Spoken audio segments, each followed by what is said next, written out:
Kasama ko ang aking buong pamilya, tayo ay tutungo ng Bacolod upang magbahagi ng salita ng Diyos. At merong ginamit ang Panginoon upang tayo ay makarating dito at tayo ay makapagbahagi ng salita ng Diyos sa kanilang mga pamilya. At biyaya ng Panginoon, sila ay nagpahayag ng pananampalataya at tayo ay dumiretso na sa ating tutuluyan. At ito rin po ay inisponsor lang sa atin. Purihin ng Panginoon sa inyo pong buhay. At pagkatapos maiwan ng mga gamit ay dumiretso na tayo sa evangelism para mas masulit natin ang ating pagpunta sa lugar na ito. Katulad pa rin ng ating isinasagawa sa bawat evangelism ay namamahagi tayo ng bigas at lalong higit ang salita ng Diyos at biyaya ng Panginoon ay marami po nagpahayag ng kanilang pananampalataya sa ating Panginoong Jesucristo bilang kanilang Diyos at tagapagligtas. At naging katuwang natin sa lugar na ito si Pastor Richard at si Pastor Jesse sa pagbabahagi ng salita ng Diyos at naging matagumpay ang ating unang araw.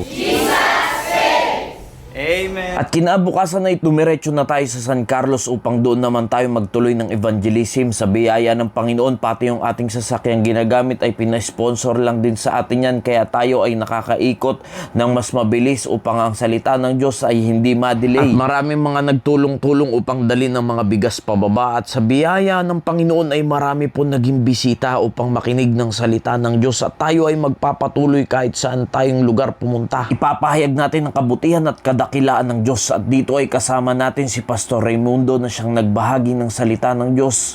Ita si mong tunga kamot. Salamat! Salamat! Salamat! At biyaya ng Panginoon sa lugar na ito ay marami ang kinausap ng Panginoon at gusto nilang tanggapin ang ating Panginoon bilang Diyos at tagapagligtas ng kanilang buhay. At naging matagumpay na naman ang ating misyon sa lugar na ito. Amen. Oh, praise God. Masarap maglingkod kasama ang buong pamilya at makikita mo sa pagkakataong ito ang kanilang mga muka, ang kanilang kagalakan, hindi lamang sa bigas na kanilang natanggap, kundi lalong higit sa salita ng Diyos na siyang tunay na kailangan ng tao higit sa lahat. At hindi na tayo nag-aksaya ng oras, tutuloy na tayo doon sa lugar kung saan ang ating tunay na misyon, ang puntahan ng mga kamag-anak ng nag-sponsor sa atin sa lugar na ito upang ibahagi ulit ang salita ng Diyos, ang patungkol sa kaligtasan sa kanilang buong pamilya. At dito'y masaya nilang tinanggap ang ating Panginoong Hesus at ang salita ng Diyos. Natapos ang araw na naging makabuluhan ng lahat para sa kapurihan, para sa kalwalatian at sa kadakilaan ng ating Panginoon. Pagod, puyat, pero nananatiling may kagalakan na maglingkod sa ating Panginoon sa kabila ng lahat ng ating mga pinagdadaanan sa lahat ng ating buhay.